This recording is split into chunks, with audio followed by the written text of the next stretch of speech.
Ma'am చాలా మందికి కొంచెం భయం ఉంటుంది, నా కళ్ళలో ఒక చిన్న ఏదైనా బ్లాక్నెస్ కనిపిస్తే గుడ్డు మీద, అమ్మో నా కళ్ళలో మచ్చలు వచ్చేసాయి, నా కంటి చూపు పోతుంది అని చాలా మంది అంటున్నారు. నిజంగానే కళ్ళల్లో మచ్చలు వస్తాయా? వస్తే ఎందువల్ల వస్తాయి? ఏమైనా కళ్ళకి ఎఫెక్ట్ అవుతాయా అలా మచ్చలు రావడం వల్ల? కళ్ళకి మచ్చలు అంటే ఇప్పుడు మనకి మామూలుగా స్కిన్ పైన పుట్టు మచ్చలు ఎలా ఉంటాయో అలా కళ్ళల్లో కూడా ఉంటాయి. సో దోస్ ఆర్ కాల్డ్ నీవస్ అంటాము. అది కళ్ళల్లో కూడా ఉంటుంది, that is normal. Okay, but అలా కాకుండా ఏజ్ ఎక్కువైన వాళ్ళల్లో ఈ మచ్చలు కొంచెం పెద్దగా గ్రో అయ్యి, if they are increasing in size, colour increase అయ్యి చాలా ఫాస్ట్ గా పెరుగుతున్నాయి అంటే that can be an indication of cancer. Okay, so ఆ ఏజ్ గ్రూప్ లో it is worrisome. But otherwise normal గా యంగ్ ఏజ్ గ్రూప్ లో పుట్టుమచ్చల్లాగా ఉండేవి it is not at all a problem. Usually above 60 years అది కూడా అది సైజ్ పెరుగుతూ చాలా ఫాస్ట్ గా పెరుగుతుంది అంటేనే then it is an indication. Okay ma'am, చాలా మందికి కళ్ళు చాలా వరకు ఉబ్బుతూ తగ్గుతూ ఉంటది, అది ఎందుకని అలా వస్తాయి మ్యామ్? దాని వల్ల ఏమైనా సైడ్ ఎఫెక్ట్స్ ఉన్నాయా? కళ్ళకు ఏమైనా అవుతుందా? కళ్ళు ఉబ్బడం అంటే దాంట్లో మళ్ళీ ఇప్పుడు కంటికి ఏమైనా ఇన్ఫెక్షన్ అయ్యి లిడ్కి ఇన్ఫెక్షన్ అవ్వడం వల్ల, లేకపోతే కంజంక్టివైటిస్ కంట్లో కళ్ళ కలకలు అన్నారు అలా రావడం వల్ల, అలర్జీస్ ఉండడం వల్ల కళ్ళు ఉబ్బొచ్చు. అదర్వైజ్ కొంతమందికి కిడ్నీ ప్రాబ్లమ్స్ ఉండడం వల్ల, సిస్టమిక్ గా బాడీలో ఏదైనా ప్రాబ్లం ఉన్నా కూడా వాళ్ళ కిడ్నీ వాటర్ ని సరిగ్గా ఎక్స్క్రీట్ చేయకపోవడం వల్ల కూడా కళ్ళు ఉబ్బడం ఇలా జరుగుతుంటాయి. So based on the cause అది డిఫరెంట్ టైప్స్ ఉంటుంది అన్నట్టు, దాన్ని బట్టి we have to treat the cause. ఆ ట్రీట్ చేసుకుంటే కళ్ళు ఉబ్బడం తగ్గిపోతుంది. మ్యామ్, మెయిన్ గా కళ్ళకు వచ్చే చాలా ఏమంటారు కాంప్లికేటెడ్ గా ఉండే కళ్ళు ప్రాబ్లం ఏంటి మ్యామ్? కాంప్లికేటెడ్ వచ్చే కళ్ళు ప్రాబ్లమ్స్ అలా ఒక్కటి కాంప్లికేటెడ్ ఇంకొకటి అన్కాంప్లికేటెడ్ అని ఏం లేదు. బట్ ఇర్రివర్సబుల్ బ్లైండ్నెస్ కాజ్ చేసేవి. ఇప్పుడు కొన్ని రివర్సబుల్ బ్లైండ్నెస్, కొన్ని ఇర్రివర్సబుల్. అంటే ఏంటి రివర్సబుల్ బ్లైండ్నెస్ అంటే దాన్ని ట్రీట్ చేస్తే మళ్ళీ చూపు వచ్చేస్తుంది, అలాంటివి they are a bit uncomplicated. అదే ఇర్రివర్సబుల్ బ్లైండ్నెస్ అంటే ఒక్కసారి చూపు పోతే ఇంకేం చేసినా కూడా మళ్ళీ చూపు రాదు, అలాంటివి are a bit of complicated situation. So మనకి రివర్సబుల్ బ్లైండ్నెస్ లో ఏంటి, కళ్ళద్దాలు, క్యాట్రాక్ట్, ఇలాంటివన్నీ రివర్సబుల్. సో ఆ ప్రాబ్లమ్స్ వస్తే మనకి మంచి ట్రీట్మెంట్ ఆప్షన్స్ ఉన్నాయి, సొల్యూషన్స్ ఉన్నాయి, మన చూపు మళ్ళీ వచ్చేస్తుంది.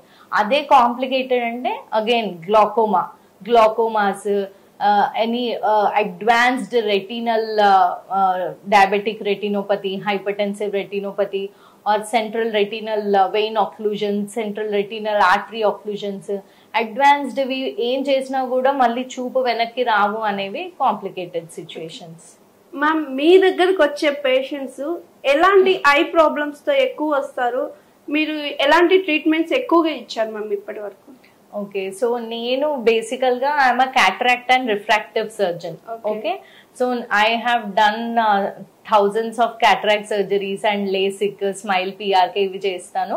అండ్ ఇక్కడ వచ్చే క్రౌడ్ కూడా మనకి ఎక్కువగా గ్లాసెస్, ఇప్పుడు చిన్నపిల్లల నుంచి కూడా అందరికి స్టార్ట్ అయిపోతుంది, గ్లాసెస్ కోసం వస్తారు. అండ్ ఇన్ఫెక్షన్స్ ఎక్కువ వస్తాయి, కళ్ళ కలకలు, అవి సీజనల్ గా కూడా చాలా వస్తుంటాయి, viral infections, bacterial infections, allergies. And next cataracts are also very common. And all these diabetic retinopathy, hypertensive retinopathy, వీటన్నిటికీ మన దగ్గర ట్రీట్మెంట్స్ అవైలబుల్ ఉన్నాయి. So any kind of medical treatment, surgical solutions are all available. Okay ma'am, ఇప్పుడు కళ్ళకు ఆ problems ఉన్నప్పుడు ఎలాంటి జాగ్రత్తలు తీసుకోవాలి? మీరు కొన్ని సజెషన్స్ ఏమైనా మా ప్రేక్షకులకి చెప్పగలుగుతారు? సో కళ్ళ రిలేటెడ్ అంటే ఇప్పుడు మనకి కళ్ళు ఫస్ట్ మెయిన్ గా మనకి వరల్డ్ ని చూడగలిగేదే కళ్ళతోని, కాబట్టి we always have to take care of your eyes and eye health. Initial గా ఏంటంటే ఫస్ట్ ఆఫ్ ఆల్ ఈ జనరేషన్ లో ఉన్నాం కాబట్టి we should cut down our screen time. ఎంత వీలైతే అంత స్క్రీన్ టైం తగ్గించుకోవడానికి ట్రై చేయాలి, unless it is compulsory work related గా అయితే తప్ప స్క్రీన్ టైం ఒకటి తగ్గించుకోవాలి. Second thing, always wear protective glasses, blue light filter glasses, anti reflective glasses వాడుకోవాలి when you can't avoid screen time. Third thing is, if your screen time is more, to protect yourself from dry eyes, frequent గా blink చేస్తూ ఉండాలి. Give enough rest to your eyes. Second thing, చిల్డ్రన్లో ఇప్పుడు refractive errors, myopia చాలా ఎక్కువ అయిపోయింది. It is mainly because of increase screen time and decrease outdoor activities. కాబట్టి encourage your children to go out and play. At least 2 hours of outdoor activity is compulsory for every kid in a day. అది for kids. And elderly అంటే life style disorders, diabetic, hyper tension ఉన్న వాళ్ళు strict గా systemic control పైన concentrate చేయాలి. మన diabetes, hyper tension ఎంత మంచి కంట్రోల్లో ఉంటే మన ఐస్ అంత తక్కువ ఎఫెక్ట్ అవుతాయి. As long as your sugars and blood pressures are under control, there is nothing to worry about your eyes. కంట్రోల్లో లేకపోయేసరికి the situation becomes more complicated. So ఇలాంటి కొన్ని జాగ్రత్తలు తీసుకోవడం వల్ల, అండ్ యాన్యువల్ ఐ చెకప్ ఏదైనా ఇన్ కేస్ ఉన్నా కూడా, ఇప్పుడు గ్లాకోమా లాంటివి we never know. So early detection is the best method to prevent and cure all the eye diseases early. So yearly I checkups regular గా చేయించుకుంటూ ఉండాలి. Ma'am, కళ్ళల్లో కన్నీళ్ళు ఎందుకు వస్తాయి మ్యామ్ అసలు? సో కన్నీళ్ళకి 2 causes.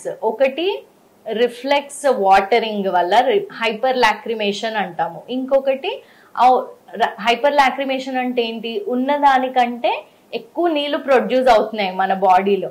ఎందుకు, ఇప్పుడు కంట్లో ఏదైనా పడింది, మీ కంట్లో నీళ్ళు వచ్చేస్తాయి కదా. సో రిఫ్లెక్స్ గా దాన్ని బయటికి పంపించేయడానికి మన body is producing more water.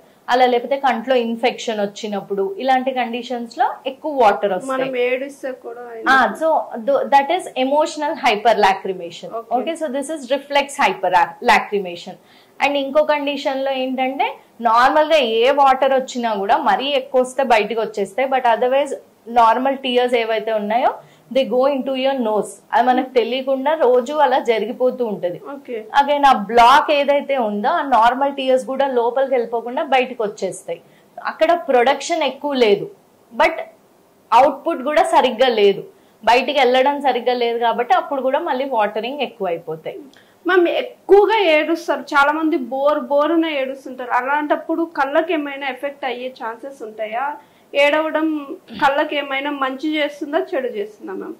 అలా ఏం ఉండదు. ఎక్కువ ఏడ్చినా కూడా emotional hyper lacrimation, that is all physiological. So there is nothing to worry about it. Okay ma'am, కళ్ళ కింద డార్క్ సర్క్యులేషన్ ఇప్పుడు చాలా మందికి ఎక్కువ అయిపోయింది. ఎందుకని ఈ బ్లాక్నెస్ ఎక్కువ అయిపోతుంది కళ్ళకి? బ్లాక్నెస్ కి మెయిన్ రీజన్ ఏంటంటే అలర్జీ. కంట్లో అలర్జీ ఉండడం వల్ల, కళ్ళు బాగా ఇచ్చింగ్ అలాంటివి ఉండడం వల్ల ఈ కంటి చుట్టూ డార్క్ సర్కిల్స్ వస్తాయి. సో ఫస్ట్ ఏదైనా మనము ఆ కాజ్ ని ట్రీట్ చేయాలి. ఎంతసేపు డార్క్ సర్కిల్స్ కి క్రీమ్లు రుద్దేసుకుంటే డార్క్ సర్కిల్స్ పోవు. So you should first treat the cause. ఆ అలర్జీస్ ని ట్రీట్ చేసుకుని, కరెక్ట్ స్లీప్ ఉండాలి, మంచి యాంటీ ఆక్సిడెంట్ రిచ్ ఫుడ్ తీసుకోవాలి. ఇవన్నీ తీసుకుంటే మనకి స్లోగా డార్క్ సర్కిల్స్ తగ్గుతాయి. అండ్ యూ కెన్, అంటే ఇంకా మంచి బెటర్ రిజల్ట్స్ రావడానికి you can put cold compresses, anti allergic medications అవన్నీ యూజ్ చేస్తే మెల్లిగా తగ్గుతాయి. ఎలాంటి ఫుడ్ తీసుకుంటే బాగుంటుంది మ్యామ్ కళ్ళకి రిలేటెడ్ గా? మంచి యాక్టివ్ ఫుడ్ అంటే ఏం చేయాలి? So overall a balanced diet is very important. Vitamin A, vitamin D is very important. First vitamin A ఏంటంటే మన ఓవరాల్ ఐ హెల్త్ కి, రెటీనా హెల్త్ కి, సో డ్రైనెస్ రాకుండా, రెటీనా ఫంక్షనింగ్ బాగుండడానికి vitamin A is very important. So vitamin A rich foods ఏంటి, అన్ని green leafy vegetables, అన్ని yellow and orange vegetables, papaya కానీ, క్యారెట్స్ కానీ, mangoes, all these are rich in vitamin A. But ఇప్పుడు మనం myopia ఏదైతే చిన్నపిల్లలో గ్లాసెస్ వస్తున్నాయో దానికి vitamin D is very important. And vitamin D కి మన న్యాచురల్ సోర్సెస్ ఓన్లీ సన్లైట్. అందుకనే పిల్లలు ఎక్కువ బయటికి వెళ్ళి ఆడుకోవాలి. In case if the outdoor activity is less, if we can't help it, vitamin D supplements తీసుకోవాలి. మ్యామ్, కొంతమందికి రేచీకటి అని ఉంటుంది. రేచీకటి ఎందుకు వస్తుంది? పగలంతా కనిపించి రాత్రిపూట కనిపిది ఎందుకని మ్యామ్? కరెక్ట్. సో వైటమిన్ ఏ డెఫిషియన్సీ ఉంటే రేచీకటి, నైట్ బ్లైండ్నెస్, నిక్టలోపియా అంటాము, అది వస్తుంది. అందుకనే vitamin A is very important. ఆ రెటీనా ఫంక్షన్ తగ్గిపోతుంది వైటమిన్ ఏ సరిగ్గా లేకపోతే. సివియర్ వైటమిన్ ఏ డెఫిషియన్సీ రేచీకటి వస్తుంది. అలా కాకుండా కొన్ని జెనెటిక్ డిసార్డర్స్ ఉంటాయి, రెటినైటిస్ పిగ్మెంటోసా అని, లేకపోతే డిస్ట్రోఫీస్ ఉంటాయి, కోన్ రాడ్ డిస్ట్రోఫీస్, అలాంటి కండిషన్స్ లో కూడా రేర్ చీకటి ఉంటుంది. బట్ అన్ఫార్చునేట్లీ ఏంటంటే వైటమిన్ ఈ డెఫిషియన్సీని కరెక్ట్ చేయగలుగుతాము, వేరే జెనెటిక్ ప్రాబ్లమ్స్ కి మనకి ఇంకా కూడా ట్రీట్మెంట్ సొల్యూషన్స్ లేవు, కాబట్టి ఆ రేర్ చీకటికి మనం ఏం చేయలేము. హాయ్ ఎవ్రీవన్, నేను మీ Pavani. Please like, share and subscribe GRTV. Hi, I am Jyoti Singh. Please like and subscribe GRTV channel. అందరికీ నమస్కారం, నా పేరు Sambit. Please like and subscribe GRTV. Thank you.